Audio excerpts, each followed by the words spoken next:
कई बार मुसल्लत करने का कोशिश कर रहे हो।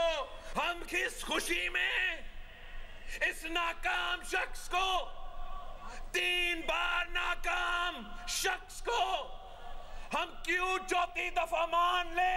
हम नहीं मानते, हम नहीं मानते, हम नहीं मानते। ये किस किस्म का शेर है? ये तो अपने घर में चुपते हैं।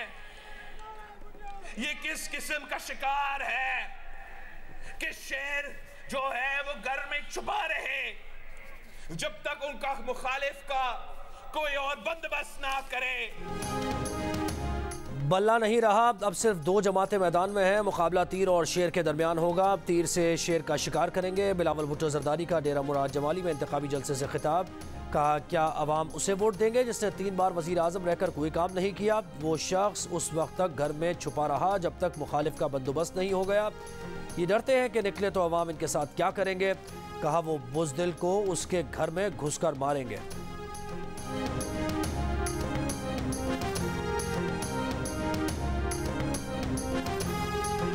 सर्दी की वजह से इंतखाबी मुहिम सुस्त रवि का शिकार थी। आज खवातीन ने रौनक लगाई है तो धूप भी निकल आई। मुस्लिम लीग नून के रहनुमा ख्वाजा आसिफ का सियालकोट में खवातीन वर्कर्स कन्वेंशन से खिताब।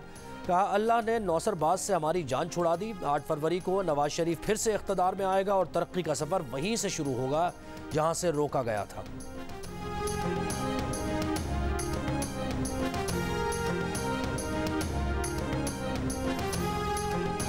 तहरीक इंसाफ एक सियासी जमात है। जमहूरी जद्दोजहद जारी रखेंगे, जमहूरी अमल का हिस्सा रहेंगे, इलेक्शन लड़ेंगे। तहरीक इंसाफ के रहनुमा सेनेटर वलीद इकबाल का थिंक फेस्ट 2024 में ज़ाहिर ख्याल। कहा, अहम ये नहीं कि PTI हुकूमत किसने गिराई, अहम यह है कि अवाम इस वक्त PTI को चाहते हैं लेकिन उनको आने नहीं दिया जा रहा। कितनी बार सुप्रीम कोर्ट ने अहकाम दिए लेकिन इलेक्शन कमीशन नाफरमानी करता रहा।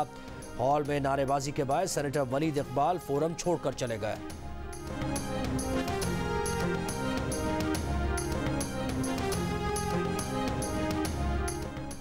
साबिक वज़ीर ख़जाना मिफ्ता इस्माइल कहते हैं कि पाकिस्तान तहरीक इंसाफ से बल्ला छीनना नामुनासिब है। नवाज शरीफ और बानी PTI जिसको कहेंगे लोग उसे वोट देंगे। अलहमरा हॉल में मीडिया से गुफ्तगू करते हुए मिफ्ता इस्माइल ने कहा कि 2018 में बानी PTI पर इस्टेब्लिशमेंट का हाथ था।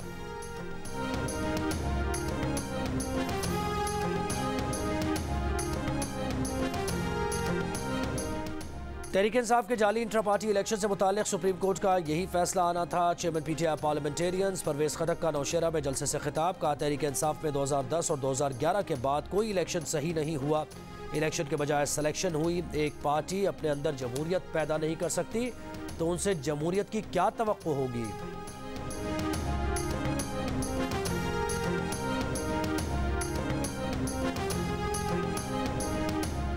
दानियाल अजीज ने PTI को खुश करने के लिए नून लीग पर महंगाई का इल्ज़ाम लगा दिया। वो अंदरूनी तौर पर PTI के टिकट की दौड़ में थे। नून लीग के रहनुमा एहसन इकबाल का शकरगढ़ में तकरीब से खिताब। कहा, PTI ने घास न डाली तो दानियाल आखिरी रोज़ टिकट लेने पहुंचे। PTI के चक्कर में उन्होंने टिकट के लिए पार्टी को दरख्वास्त तक नहीं दी। एहसन इकबाल ने कहा कि 2013 में नून लीग की क़यादत दानियाल अजीज़ को टिकट देने के हक़ में नहीं थी। उन्होंने दानियाल अजीज़ के लिए 20 मिनट तक दलाइल दिए, वफादारी की गारंटी भी दी थी।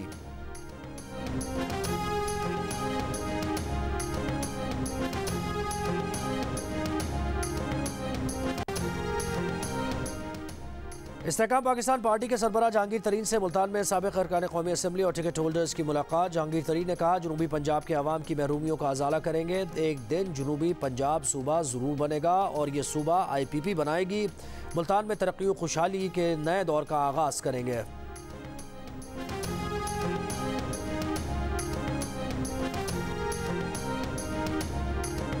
कराची में बिलावल हाउस से CVU जाने वाला रास्ता बंद कर दिया गया। बिलावल हाउस चौरंगी पर पुलिस की भारी नफरी तैनात। पाकिस्तान तहरीक इंसाफ ने आज CVU से इंतखाबी मुहिम शुरू करने का ऐलान कर रखा है। PTI रहनुमा शेर अफजल मरवत की क़यादत में PTI की रैली CVU पहुँच गई। ख़वातीन और बच्चों समेत कारकुनों की बड़ी तादाद रैली में शरीक।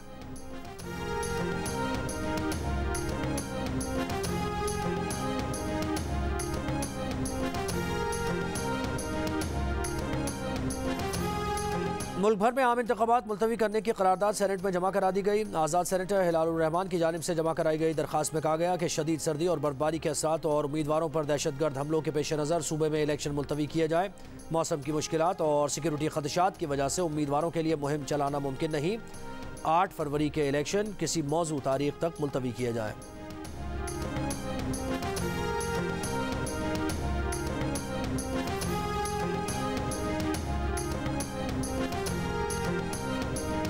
न्यूजीलैंड ने पाकिस्तान को दूसरे T20 में 21 रन से हरा दिया। न्यूजीलैंड की जानिब से एडम मिल ने 4 जबकि मिचेल सेंटनर और सोडी ने 2-2 विकेट्स हासिल की। पाकिस्तान की जानिब से बाबर आजम 43 गेंदों पर 66 रन और फ़खर जमान 25 गेंदों पर 50 रन बनाकर आउट हुए। न्यूजीलैंड की जानिब से ओपनर फिन एलन ने जारहाना 74 रन बनाकर कीवीज की फतह की बुनियाद रखी।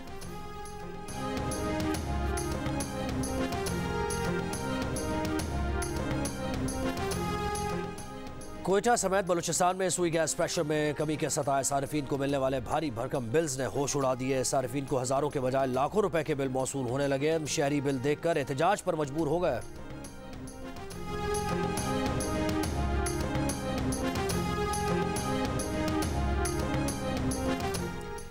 गाजा में इसराइल के वहशियाना हमलों को 100 रोज़ हो गए। बमबारी का सिलसिला जारी। 24 घंटों में 100 से ज़ायद फ़लस्तीनी शहीद। 7 अक्टूबर से अब तक 23,800 से ज़्यादा फ़लस्तीनी शहीद कर दिए गए।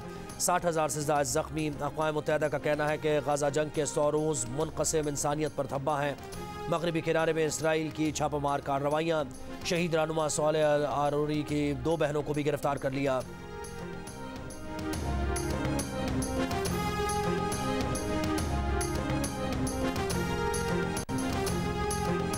गाजा के लिए पाकिस्तान से भेजे गए 20 टन इमदादी सामान की चौथी खेप उर्दन पहुंच गई। इमदादी सामान में सर्जिकल आलात, तिब्बी सामान, खुश्क खाने की अशिया और हिफ्ज़ान सेहत की किट्स शामिल। उर्दन में पाकिस्तान के सफ़ीर और उर्दन के चीफ ऑफ एयर स्टाफ ने इमदादी सामान वसूल किया। 20 टन इमदादी सामान की चौथी खेप कल पाक फ़ज़ाइया के खुसूसी परवाज से रवाना कर दी गई थी।